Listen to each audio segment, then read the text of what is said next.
Hello friends, હું છું Nitaben cooking ચેનલથી. મારી ચેનલમાં ફ્રેન્ડ્સ તમારું ખૂબ ખૂબ સ્વાગત છે. આજે હું તમારી સાથે શેર કરવાની છું રાજકોટવાસીઓના પ્રિય એવા વણેલા ગાંઠિયા.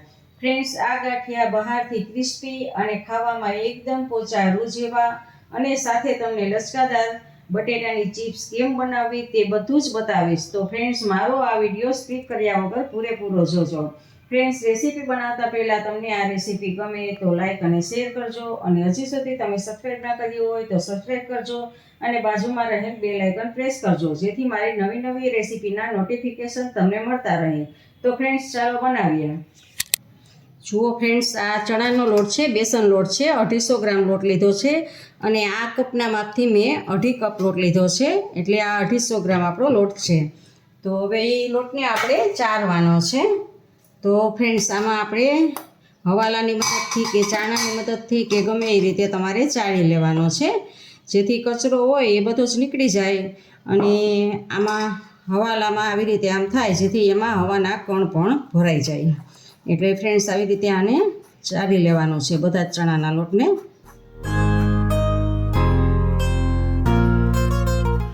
જુઓ ફ્રેન્ડ્સ, હવે આપણે એમાં અજમો નાખવાનો છે. 1/2 ટેબલ સ્પૂન આપણે અજમો એડ કરશું, અને આપણે 1/2 ટેબલ સ્પૂન હિંગ એડ કરશું, જેથી કરીને આ પચવામાં આપણને હળવું રહે. અને હવે ફ્રેન્ડ્સ, આપણે સોડા એડ કરવાના છે, પણ સોડા આપણે એમને એડ કરવાના નથી, એ પાણી અને તેલ સાથે એડ કરવાના છે. તો ફ્રેન્ડ્સ, આપણે 250 ગ્રામ લોટ હતો, એટલે આ ચમચીનું માપ છે એ 1 ટેબલ સ્પૂન છે. તો 100 ગ્રામે 1 ટેબલ સ્પૂન હોય એ રીતે આપણે આમાં 2.5 ચમચી પાણી એડ કરશું. 250 ગ્રામ છે એટલે 2.5 ચમચી આપણે પાણી એડ કરશું. અને એ જ પ્રમાણે આપણે તેલનું માપ છે, તો તેલ પણ આપણે 2.5 ચમચી એડ કરશું.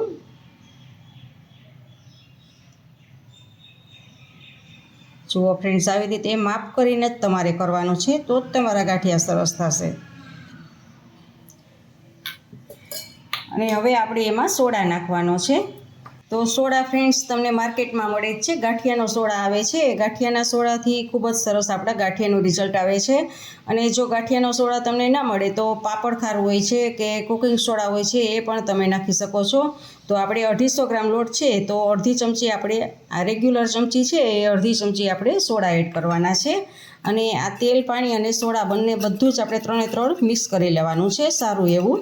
જુઓ, આવી રીતે આમ મિશ્રણને મિક્સ કરી દેવાનું છે, અને એકદમ સફેદ એવું ઘોળ આપણું તૈયાર થશે. તો હવે ફ્રેન્ડ્સ, આને આપણે હલાવી લેવાનું છે. અજમા ને હિંગ ને એ બધું જ હલાવી લેશું. અને હજી આપણે આમાં નિમક નાખવાનું છે. જુઓ ફ્રેન્ડ્સ, આપણે જેટલા સોડા નાખ્યા હતા એટલું જ આપણે નિમક નાખવાનું છે. નિમક નાખવાનું ખૂબ જ આપણે ધ્યાન રાખવાનું છે, નહીંતર આપણા ગાંઠિયા ખારા થઈ જશે. એટલે 1/2 ચમચી આપણે નિમક નાખ્યું છે, અને બધું જ સારી રીતે આપણે મિક્સ કરી દઈશું. અને હવે આપણે જે આ ઘોળ તૈયાર કરેલું છે એને એમાં એડ કરશું, અને સારી રીતે ચમચીની મદદથી આપણે હલાવી લેશું. જુઓ, બધે જ આવી રીતે આમ હલાવી લેવાનું છે. અને હવે આપણે હાથની મદદથી થોડું થોડું પાણી એડ કરી અને લોટ બાંધવાનો છે. જુઓ ફ્રેન્ડ્સ, થોડું થોડું પાણી એડ કરતું જવાનું છે અને લોટ બાંધવાનો છે. લોટ થોડોક કઠણ બાંધવાનો છે, એટલે તમારે પાણી નાખવામાં ધ્યાન રાખવાનું છે. જુઓ ફ્રેન્ડ્સ, આપણે આટલો કઠણ લોટ બાંધવાનો છે.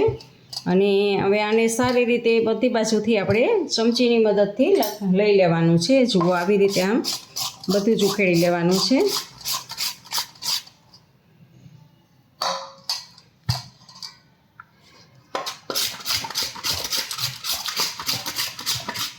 જુઓ, આ બધું જ ઉખેડી લીધું છે. અને હવે આપણે થોડું ઉપરથી તેલ નાખી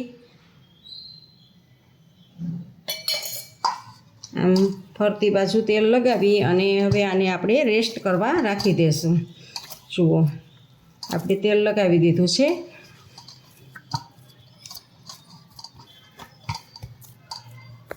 જુઓ ફ્રેન્ડ્સ, આપણો આ લોટ બંધાઈને તૈયાર છે ગાંઠિયાનો. તો જુઓ, સાવ ઇઝી છે ને આપણે આ લોટ બાંધવો. તમારું માપ ને બધું જ પરફેક્ટ હોય તો ગાંઠિયા પણ સરસ બને છે. અને હવે આપણે આને અડધી કલાક માટે રેસ્ટ આપશું. જુઓ ફ્રેન્ડ્સ, અડધી કલાક થઈ ગઈ છે, તો હવે આપણે જોઈ લઈએ લોટને. તો જુઓ લોટ સારો એવો સેટ થઈ ગયો છે. હવે આપણે થોડુંક પાણી એડ કરી અને આપણે કસણી લેવાનો છે. એકદમ સરસ લીસો કરી લેવાનો છે. જુઓ ફ્રેન્ડ્સ, જો આપણે રેસ્ટ આપ્યો તો એકદમ જો લીસો થતો જાય છે. તો આવી જ રીતે આપણે લીસો કરી લેવાનો છે કસણીને. જુઓ ફ્રેન્ડ્સ, આ કસણાઈને એકદમ સરસ લીસો થઈ ગયો છે. તો આપણે ગાંઠિયા વણવા માટેનો આ લોટ હવે પરફેક્ટ છે. અને હવે જ્યારે આપણે ગાંઠિયા વણીએ ત્યારે આમાં વચ્ચે તીખાની ભૂકી એડ કરી અને આપણે વણશું. આપણે અત્યારે લોટ બાંધવામાં જ તીખાની ભૂકીનો ઉપયોગ કરેલો નથી. જુઓ ફ્રેન્ડ્સ, આપણે ગાંઠિયા જોડે મરચાં પણ ખાવા જોશે ને, એટલે મરચાં તરી લઈએ. તો ફ્રેન્ડ્સ જુઓ, આ મરચાં લઉં છું. એકદમ ફૂલ તેલ આવી ગયું છે. જુઓ, આ સરસ એકદમ સરસ તરાઈ ગયા છે. જુઓ, એને પ્લેટમાં કાઢી લઈએ અને એની ઉપર આપણે મીઠું લગાવી દઈશું. તો ફ્રેન્ડ્સ, એની ઉપર આપણે મીઠું લગાડી દઈએ. જુઓ, આ આપણા મરચાં તરાઈને તૈયાર છે ગાંઠિયા જોડે ખાવા માટે. હવે આપણે ચિપ્સ બનાવવાની છે. તો જુઓ ફ્રેન્ડ્સ, ચિપ્સ બનાવવા માટે ઉપરની બટેટાની ઉપરની છાલ ઉતારી અને આવી જાડી કરેલી છે ચિપ્સ મેં. આને આપણે લચકાદાર ચિપ્સ બનાવવી છે. તો બ્રાઉન કલરની થાય ત્યાં સુધી કૂક થવા દેવાની છે. જાડી ચિપ્સ છે અને કૂક થવા દેવાની છે. આપણે અડધી ચિપ્સને સુધી અંદર નાખી દઈએ અને ગેસને આપણે ફૂલ રાખવાનો છે.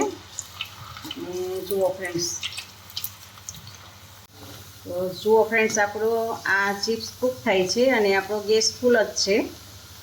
તો એકદમ આપણે બ્રાઉન કલરની થાય ત્યાં સુધી કૂક થવા દેવાની છે. એટલે સરસ રીતે અંદર બફાઈ જાય, કૂક થઈ જાય આપણું બટેટું. અને એકદમ લચકાદાર થાય, જેવી આપણે માર્કેટમાં આપણે બજારમાં ખાવા લારી પર ખાવા જતા હોય ગાંઠિયા અને આપણને ચિપ્સ આપે કેવી લચકાદાર હોય છે, એવી જ આપણે લચકાદાર ચિપ્સ બનાવશું.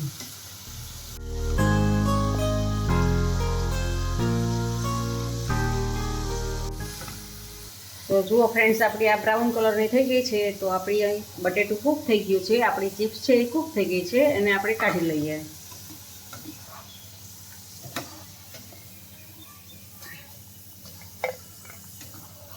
અને એવી જ રીતે આપણે બીજી પણ આપણે બનાવી લઈએ ચિપ્સને.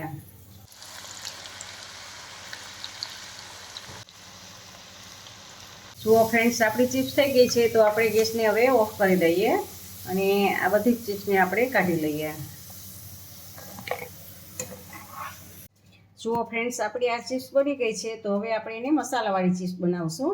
તો એના માટે આપણે સ્વાદ પ્રમાણે નિમક એડ કરશું અને થોડુંક કાશ્મીરી મરચું એડ કરશું.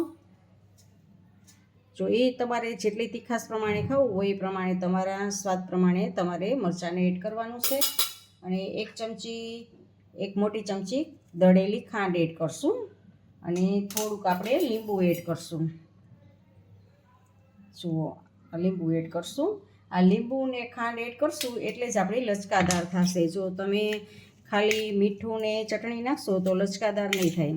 લચકાદાર કરવા માટે તમારે ખાંડ અને લીંબુ નાખવું જરૂરી છે. તો જ આપણી લચકાદાર આપણી ચિપ્સ બને છે. જેવું લારી ઉપર આપણે ગાંઠિયા ખાવા જતા હોય અને તમને ચિપ્સ કેમ આપે એવી જ ચિપ્સ આપણી આ બનશે. જુઓ ફ્રેન્ડ્સ, આ લચકાદાર ચિપ્સ આપણી તૈયાર છે. સાવ નજીકથી તમને બતાડું. જુઓ, એકદમ લચકાદાર આપણી છે. આ જુઓ, રસવાળી છે એકદમ. તો આપણી આ ચિપ્સ તૈયાર છે, મસાલા ચિપ્સ. અને આપણા ડુંગળી, આપણે ગાંઠિયા ભેગા ખાવા માટે મરચાં પણ તૈયાર છે અને આપણે આ ડુંગળી પણ તૈયાર છે અને ચટણી પણ મેં બનાવી લીધી છે. તો હવે આપણે ગાંઠિયા જ બનાવવાના છે. તો ચાલો ફ્રેન્ડ્સ, હવે આપણે ગાંઠિયા બનાવીએ. જુઓ ફ્રેન્ડ્સ, ગાંઠિયા બનાવવા માટે મેં આ રોટલી વણવાની પાટલી લીધી છે અને એની ઉપર આપણે થોડુંક તેલ લગાડવાનું છે. વધારે લગાડવાનું નથી, થોડુંક જ લગાડવાનું છે, જેથી કરીને લોટ આપણો ચોટે નહીં.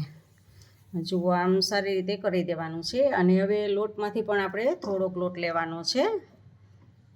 જુઓ, આટલો લોટ મેં લીધો છે અને એને સારી રીતે આમ પાછો એક વખત કસણી લેવાનો છે પાટલી ઉપર. હવે ફ્રેન્ડ્સ, આમ કસણી અને લાંબો પટ્ટો કરી અને આપણે એમાં થોડાક તીખા, આપણે લોટ બાંધવામાં તીખા એડ કરેલા નથી, કારણ કે આપણે આવી રીતે એડ કરવા હતા એટલે આપણે નથી કર્યા. તો આમાં તીખાનો પાવડર, આપણે મરી પાવડર કહી છીએ, એને એડ કરશું અને સારી રીતે આમાં મિક્સ કરી લેશું પાવડરને. જુઓ ફ્રેન્ડ્સ, સારી રીતે આમાં મિક્સ કરશું આપણે. બધે જ સારી રીતે થઈ જશે મિક્સ. જુઓ ફ્રેન્ડ્સ, અહીંયા નીચે મેં ચોપર બોર્ડ રાખ્યું છે, અથવા તો તમે એક પ્લેટ પણ રાખી શકો છો, જેથી કરીને આપણે વણતી સમયે બધા જ એમાં ગાંઠિયા પડે. અને જુઓ, આવી રીતે આમ કરી લેવાનું છે, અને આપણે આ હાથની મદદથી વણવાના છે. આ સાઈડ આ પ્રેસ કરવાનો છે, આની મદદથી આટલી જગ્યામાં જ આપણે વણવાના છે. તો જુઓ, આમ આપણે વણવાના છે. આમ ઉપર લઈ જાય અને પાછું નીચે લઈ આવવાનું છે, ઉપર લઈ જઈને પાછું નીચે લઈ આવવાનું છે. એવી રીતે કરવાનું છે ફ્રેન્ડ્સ. જુઓ, તમને આ સાઈડ આમ તમને બતાવું કે કેવી રીતે કરવું છે. આમ જુઓ તમે. જુઓ ફ્રેન્ડ્સ, આપણે આવી રીતે આપણે ગાંઠિયા પાડવાના છે. કિનારી ઉપર ગાંઠિયા પાડી અને નીચે સીધા પડતા જાય. આમ ઉપર હાથ લઈ જવાનો, પછી નીચે લઈ આવીને પ્રેસ કરવાનો. ઉપર લઈ જવાનો અને નીચે લઈ આવીને પ્રેસ કરવાનો. જુઓ, આવી રીતે બધા જ ગાંઠિયા આવી રીતે પાડવાના છે. તમારે એક ઘાણવાના ગાંઠિયા પાડવા હોય એટલા પાડી લેવાના, પછી એને સાવ ઠંડા તેલમાં તળવાના છે, જેથી તમારા ગાંઠિયા કડક ના થઈ જાય.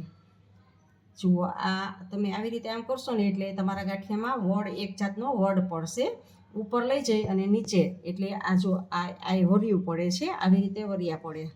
અને ફ્રેન્ડ્સ, આમ ગાંઠિયા પાડવા સાવ ઈઝી હોય છે, પણ તમે જ્યાં સુધી ગાંઠિયા ના પાડ્યા હોય ત્યાં સુધી એમ થાય કે આ લોકો કેમ બનાવતા હશે. લોટ બાંધવો પણ સાવ ઈઝી જ છે.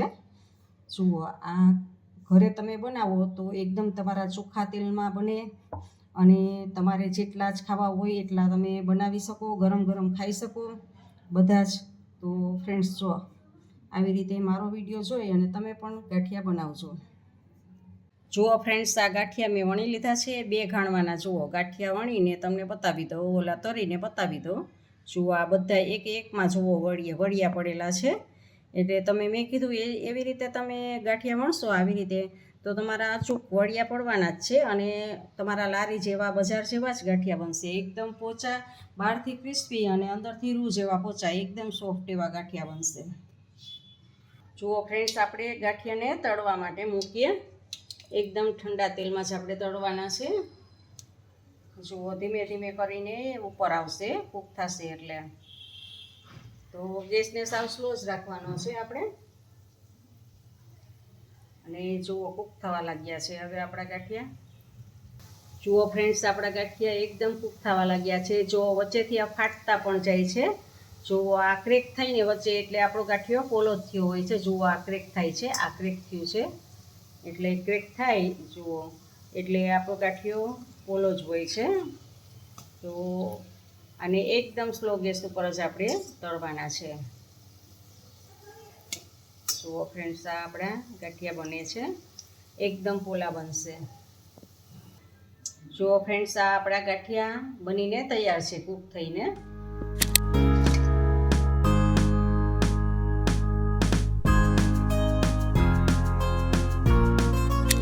ફ્રેન્ડ્સ, તમને મારી આ રેસીપી કેવી લાગી તે કમેન્ટ બોક્સમાં કમેન્ટ કરીને મને જરૂરથી જણાવજો. ઇન્સ્ટાગ્રામમાં મારા પેજને ફોલો કરજો, મેં નીચે લિંક આપેલી છે. તમને મારી આ રેસીપી ગમે તો લાઈક કરીને તમારા ફેમિલી મેમ્બર્સ અને ગ્રુપમાં શેર કરજો, અને મારી ચેનલને સબસ્ક્રાઈબ કરવાનું ભૂલતા નહીં. આવજો, બાય. ફરી મળીએ નવી રેસીપી સાથે.